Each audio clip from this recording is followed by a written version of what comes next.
case closed. The Gerald Posner one that came out in early 90s. After 30 years of conspiracy theories, guess what? It was really just one man, yeah? Ugh.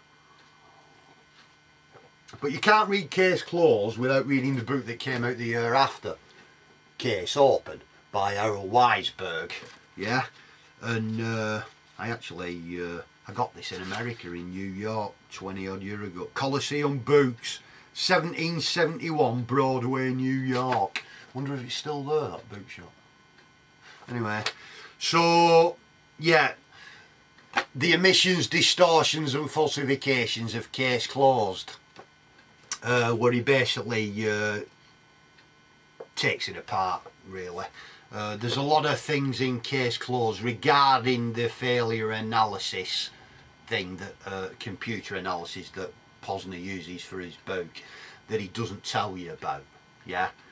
Doesn't tell you that there was a case for the defence and the prosecution. Posner only uses the prosecution, yeah? The failure analysis thing was done for like mock trial for training in lawyers. They also had a mock jury as well, which ended up as a hung jury, which were Case Open, yeah, which Posner doesn't tell you anything about that at all.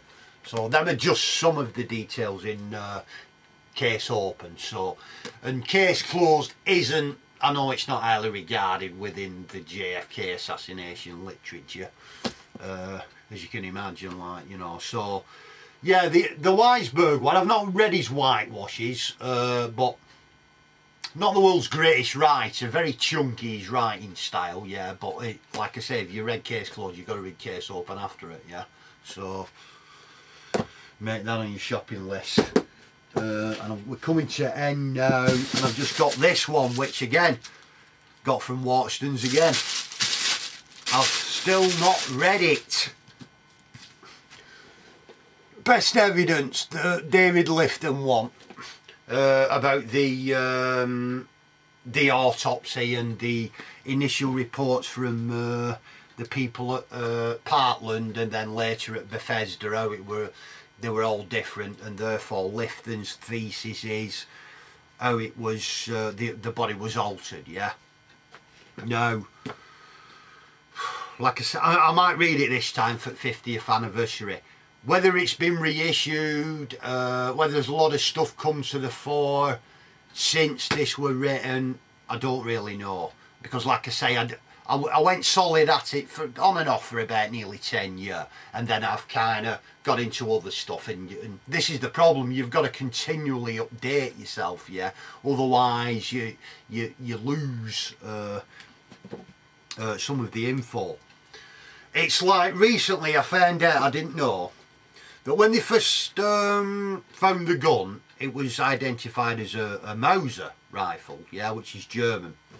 The gun supposedly doing the shots was the Oswald gun, if you will, the Mannlicher Carcano, which is Italian. And I always thought, well, it's got to be a mistake, that, because there's no way these conspirators would be stupid enough leave a gun that couldn't be traced to Oswald, yeah. So it had to be a mistake. I just recently found out, which I didn't know, it released a few years back, this, but the FBI found a Mauser shell in Dealey Plaza on that day. Never knew that. So that's kind of interesting as well. You think, bloody hell, maybe it weren't a misidentification, you know. So yeah, same with Best Evidence, maybe a lot of stuff in here now has been updated, so that's the only problem we're reading an oldish type book, I guess. But I'll probably give it a read. That's all me, I think, JFK literature, apart from the odd, you know, As It Happened, the killing of Kennedy, that were on TV, and just some books I'd recommend, yeah. There's the Mark Lane Rush to Judgment one that came out. I've never had that, but I remember seeing a documentary years ago. You can watch it on YouTube.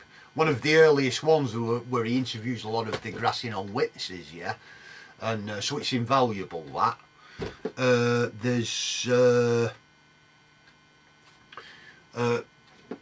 where is he? James D. Eugenio, who wrote for Assassinations and Pro magazine. He's done on one on Garrison. I think Destiny Betrayed, I think it's called. JFK and the Garrison case. So I'm going to have to get that because he's a good writer. And the other one that I'm going to get, which I know it's well recommended, is the this one, Deep Politics and the Death of JFK, Peter Dale Scott. Yeah, I think that's one of them academic-y type studies. I read a bit of his on the net, his stuff, and but I know that's highly regarded, so I think I'm going to have to get that one and give that a read. Yeah, and I think that's it of the JFK review books. Like I said, not comprehensive, like, you know, I can't review all 9 million JFK assassination books, but oh, as well, I'll just go and get it. Right, 2 more. Yeah, latest Fortune Times, which again, what a shit cover. Why did they use that? There's nothing on that. They should have used the cover that was inside. 50 years of conspiracy theories. Yeah, that's a miles better cover, that. And there's articles in it on JFK, of course, and there's an article by this guy, but this is worth picking up as well. Conspiracy Cinema by David Ray Carter, Propaganda, Politics and Paranoia. Some JFK stuff in it, of course, but a lot of other subjects as well. So that's, since we're into the conspiracy mode, yeah, that's worth a read as well. So yeah, excuse me. Final word. I was talking to an anarchist, and we're talking about JFK assassination, you know, and he said whatever were going on, it was some kind of internecine power struggle, which is, yeah, I know what he means, yeah, I can kind of agree with that. The power struggle, I think, how I see it is this, that it's like, I mean, okay, you know, it's like an Agatha Christie book, isn't it? You know, about everybody's got the motivations, means, opportunity. Which theory is it? Maybe it just weren't one whole theory. Maybe there were a number of different things going on. But I mean, the old Cuba thing, yeah, with the policies against Cuba.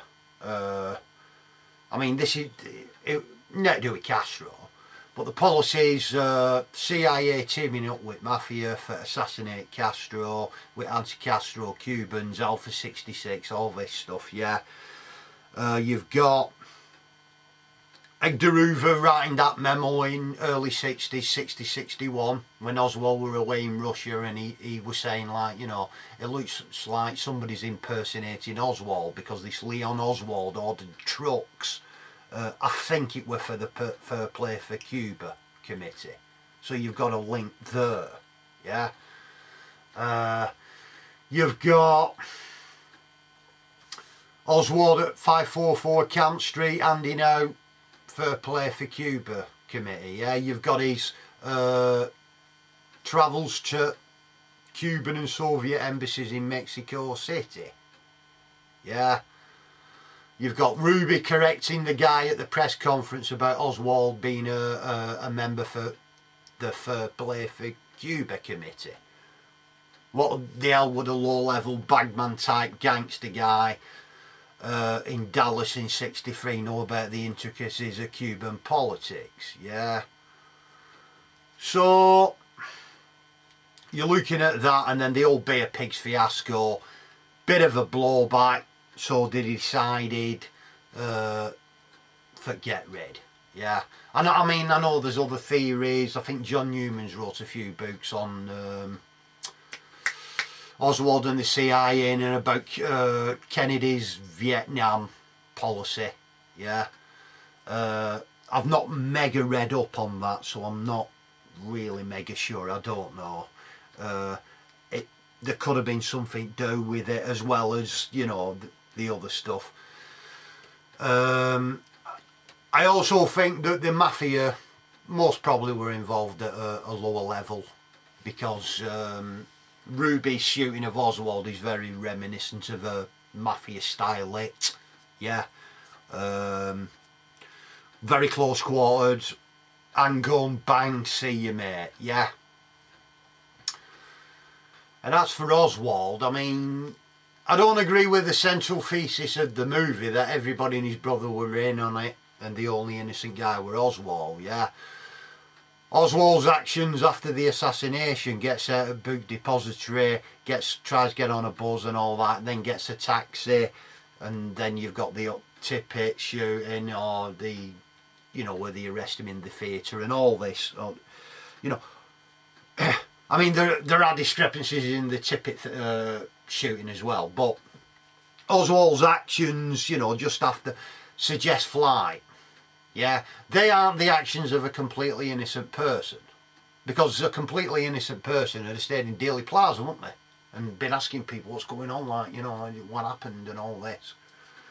So Oswald's obviously involved to a degree. It's a case of how deep you go with the involvement. Yeah, you can build a decent case that he was set up.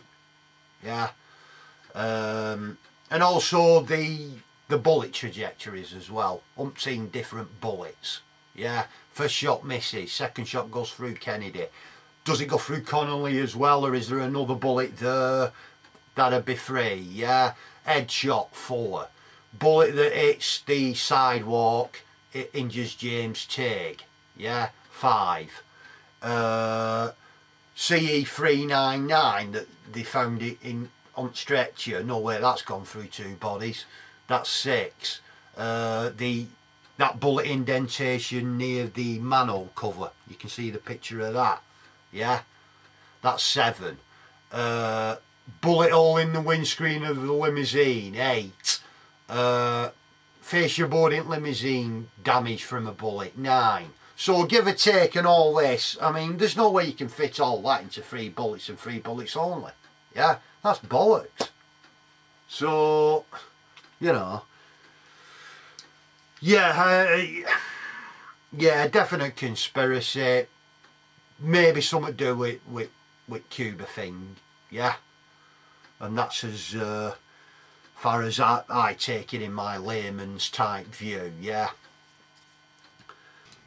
So yeah, I don't know what other books are going to come out, or what they've got planned major media. Obviously it'll be the lone assassin theory, won't it? You know, even though nobody in world in world even believes that anymore, yeah. And of course you can watch on YouTube, there's the Jack White docu, isn't there, about how the Zapruder film has been faked and all this, and that's got a lot of literature over the years. And I remember watching it thinking, yeah, it's alright up to a point, but it's, the thing is this, yeah, which they never ask this one or answer it, and that's the if the Zapruder film is fake, yeah, then why did they not fake Kennedy's head going forward instead of backwards? Because that's the one thing that they would have done, yeah, wouldn't they, if they'd have faked it. So all the Zapruder film stuff is a fake. I'm not, I can't say I'm kind of mega convinced, to be honest, yeah. Even though, like I said, there's some interesting points along the way, but overall, they'd have faked his head going forward, yeah. Anyway, so that's it. That's my review of all the JFK type literature. So if you want to get into it, you know, you can read some of these books or what have you. So yeah, that's it. Hope you enjoyed it, and see you later.